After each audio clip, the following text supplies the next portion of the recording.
Lucas, capítulo de número 12, versículos de número 4 e 5. Diz: Digo-vos, pois, amigos meus, não temais os que matam o corpo, e depois disso nada mais podem fazer. Então, a palavra do Senhor Jesus Cristo diz assim,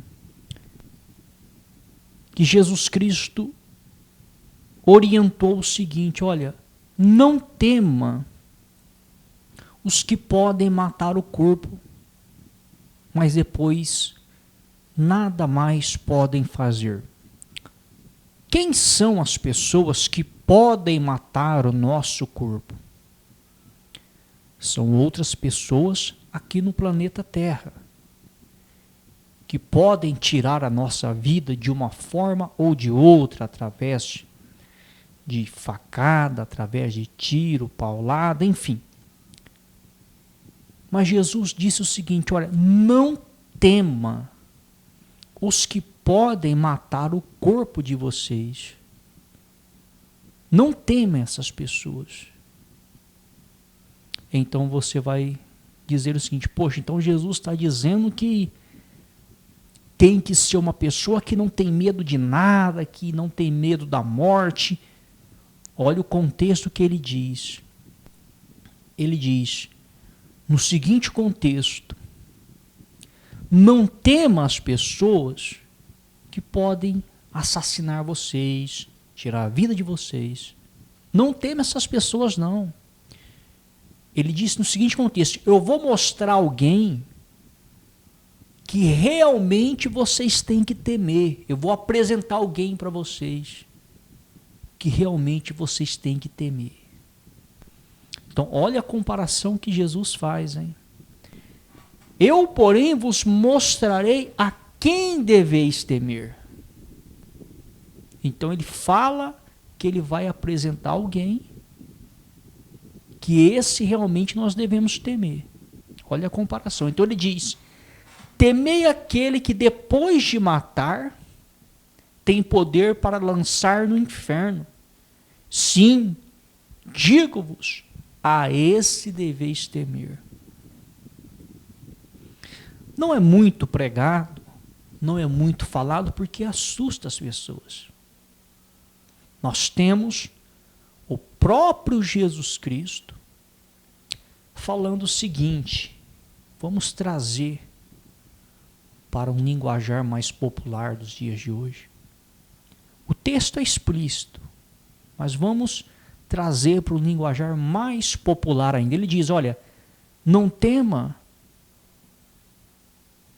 seres humanos que porventura podem matar vocês aqui na terra, não. Não tema, não. Porque por mais que um ser humano possa matar vocês aqui nessa terra, tirar a sua vida, esse ser humano, seja homem, seja mulher, não tem poder nenhum sobre a sua alma. Agora, eu vou apresentar alguém para vocês, a esse vocês têm que temer, viu?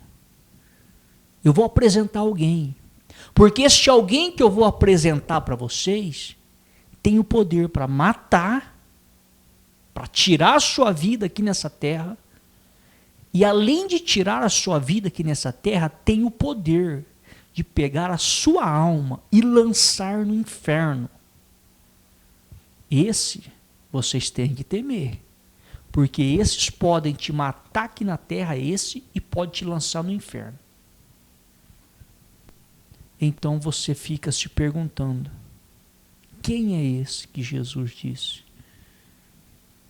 O próprio Pai, o Deus Jeová, o Criador do céu e da terra. Então, repare que quando Jesus se dirige à pessoa do Pai, olha como que ele se dirige. Nós não estamos falando de um pregador qualquer. Nós estamos falando de Jesus Cristo, o Deus Filho que esteve aqui nessa terra, ministrando a palavra. Ninguém conhece mais o pai do que o filho. Ninguém. Não tem um profeta, não tem um apóstolo.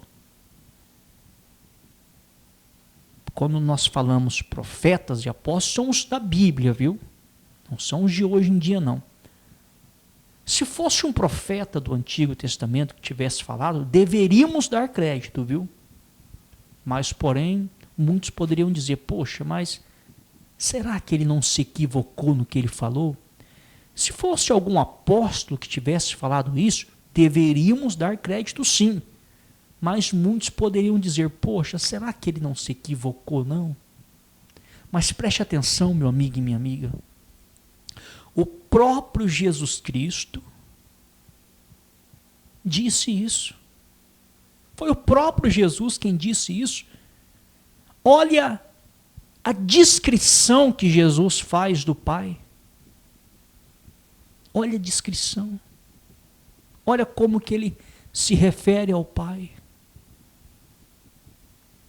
Ah, mas então o Pai é maldoso? Nada disso. Não é maldoso.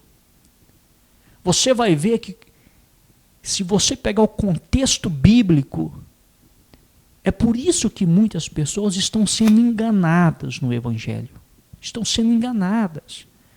Fica nessa da paz e o amor, achando que Deus aceita tudo.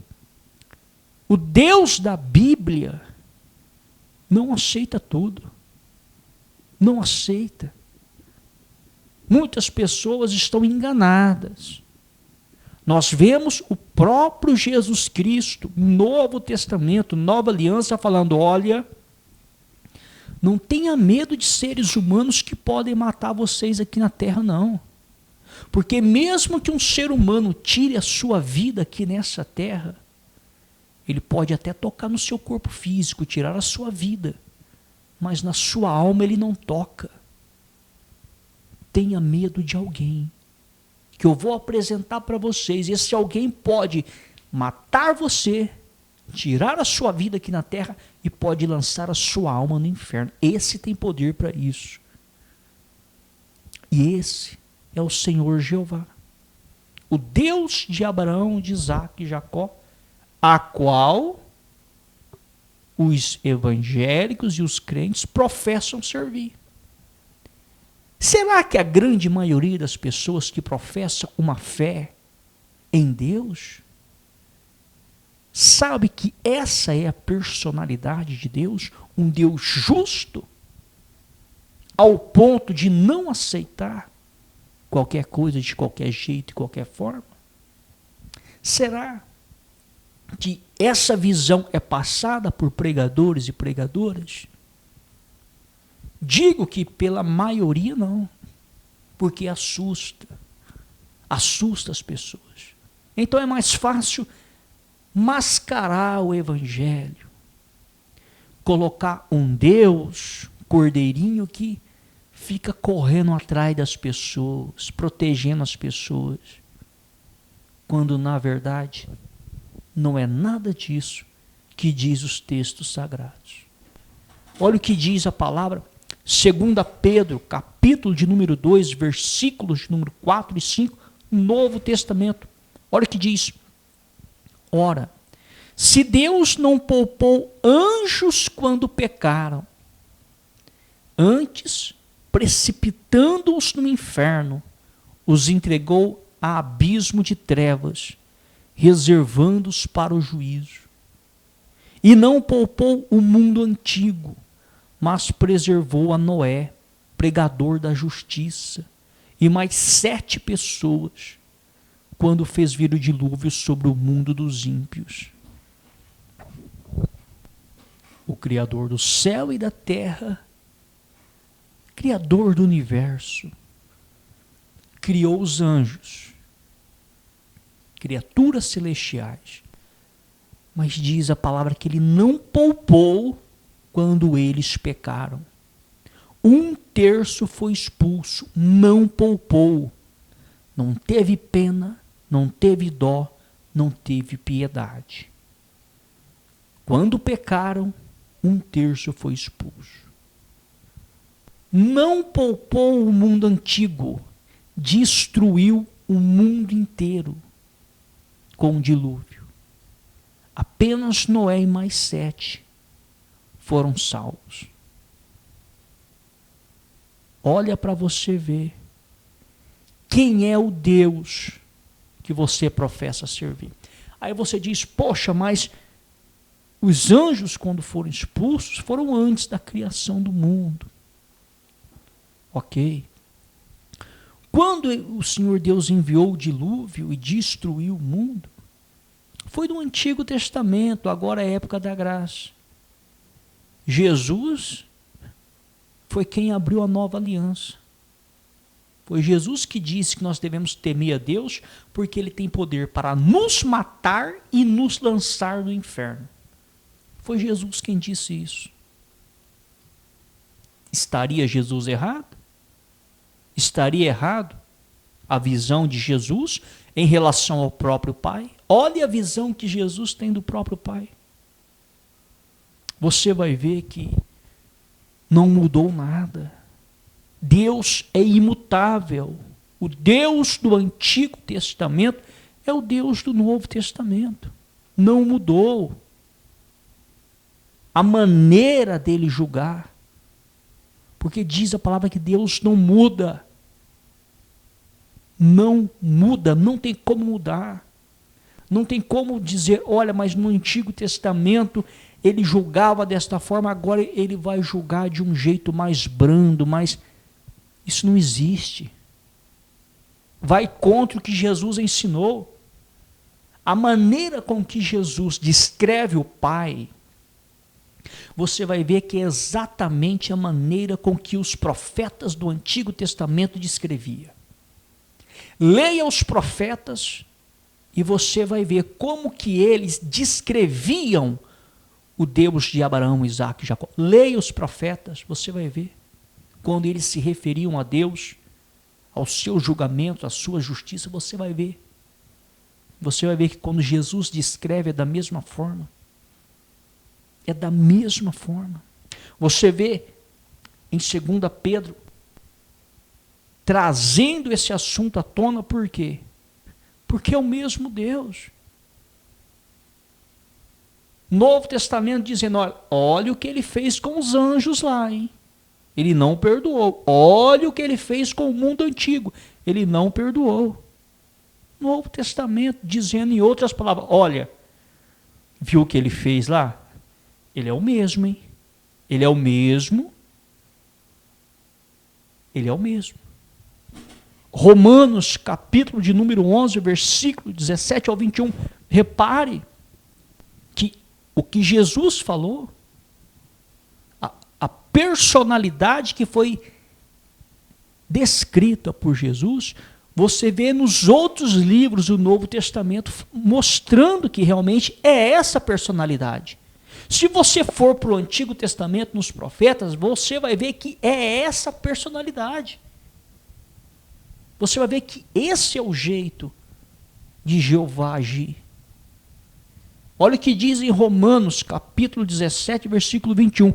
Agora eu lhe pergunto, por que o Evangelho ele é mascarado e é passado para as pessoas um Deus carneirinho que aceita tudo, que perdoa tudo, por que é passado dessa forma? Preste atenção. Alguém está errado na história. Ou Jesus Cristo e os profetas e os apóstolos estão errados, ou a grande maioria dos pregadores dos dias de hoje estão errados. Porque a grande maioria tem passado uma outra visão, hein? Então, fique atento e se desperte. Olha o que diz Romanos, capítulo 11, versículos do 17 ao 21, diz: se porém alguns dos ramos foram quebrados, alguns dos ramos, quando se diz alguns dos ramos, está se referindo aos judeus que faziam parte da primeira aliança, a aliança abraâmica, a aliança que Deus fez com Abraão, o pacto que Deus fez com Abraão, que abençoaria a descendência dele. Então, quando diz ramos, está se referindo àqueles judeus.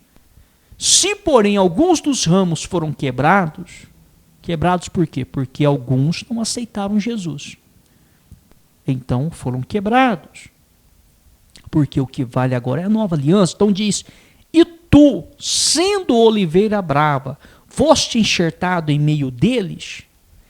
Quem é chamada de oliveira brava? Os gentios, que não faziam parte da primeira aliança, mas que aceitaram Jesus Cristo, então é enxertado em meio deles.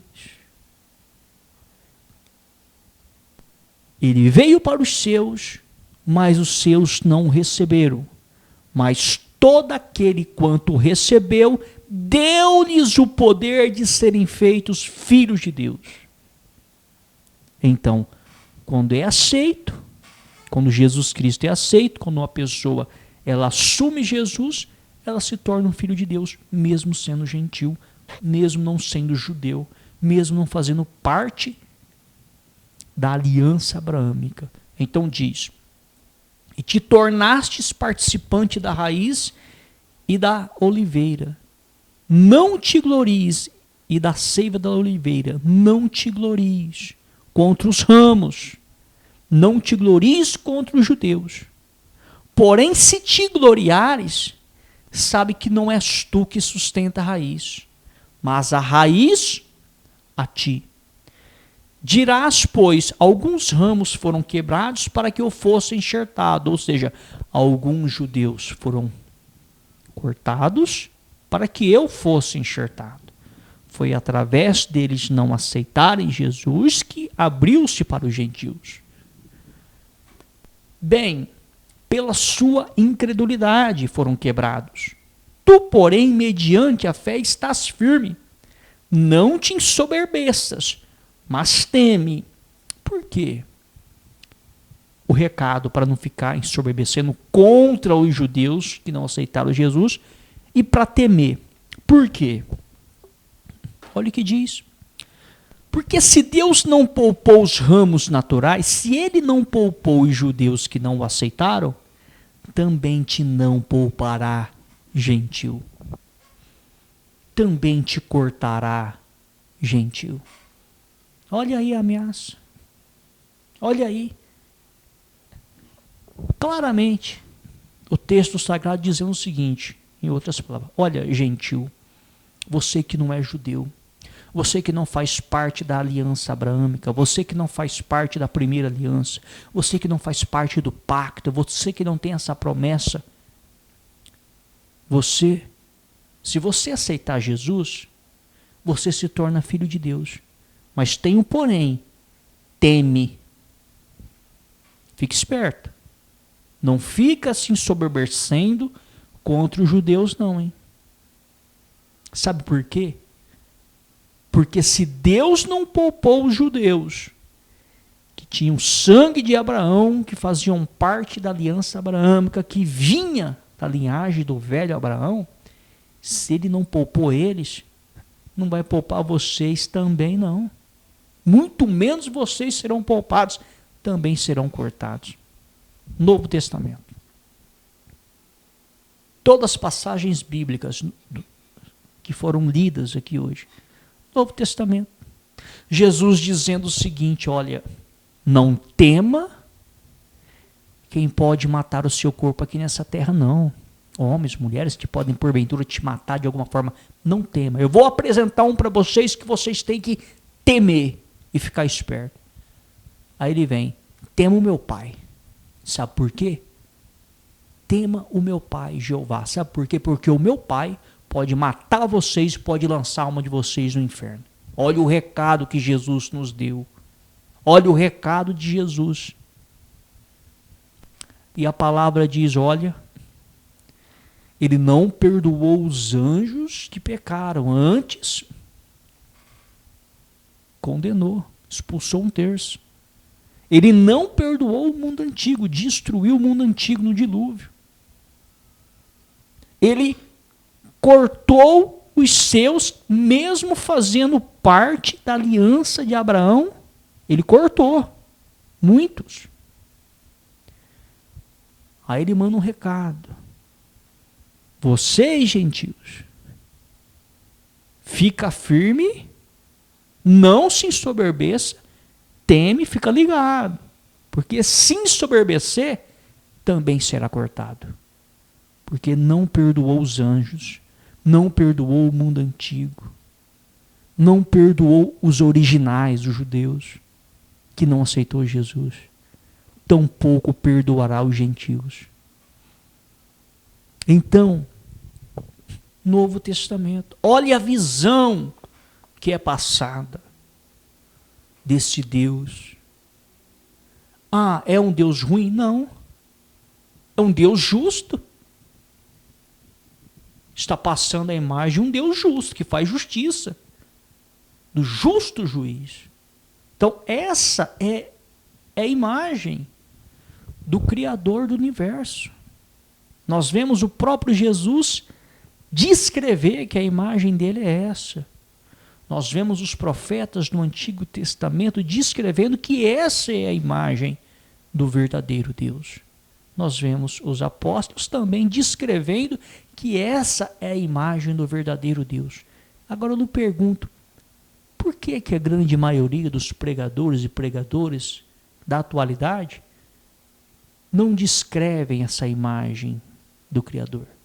Eles passam uma outra imagem para as pessoas, como se a pessoa pode fazer o que quiser e o Criador vai estar correndo atrás delas, como se o Criador dependesse da gente, como se ele tivesse o tempo todo correndo atrás, implorando para que a pessoa o sirva.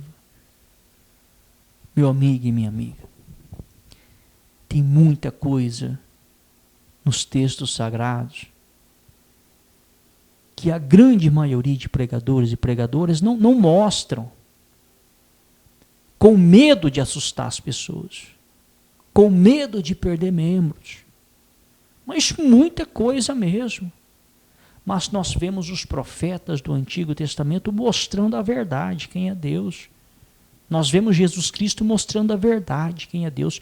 Nós vemos os apóstolos mostrando a verdade, quem é Deus. Portanto, o pregador ele tem que mostrar exatamente a verdade. Mostrar exatamente o que diz os textos sagrados. E não distorcer os textos sagrados, criar uma imagem falsa de Deus. A imagem de Deus é essa. Esse é o Criador do universo. Agora, cabe à pessoa aceitá-lo ou não aceitá-lo. Concordar com ele ou não concordar. Cabe à pessoa. Mas essa é a imagem de Deus. Essa é a imagem do Criador. E tem muita gente professando uma fé cristã, dizendo que serve a Deus, mas não tem noção do Deus que elas professam servir. Elas acham que Deus tem uma outra personalidade. Mas se você estudar os textos sagrados, você vai ver que desde o Antigo Testamento ao Novo é a mesma visão. Ele não muda a visão dele. É o mesmo Deus, de ontem, hoje e eternamente.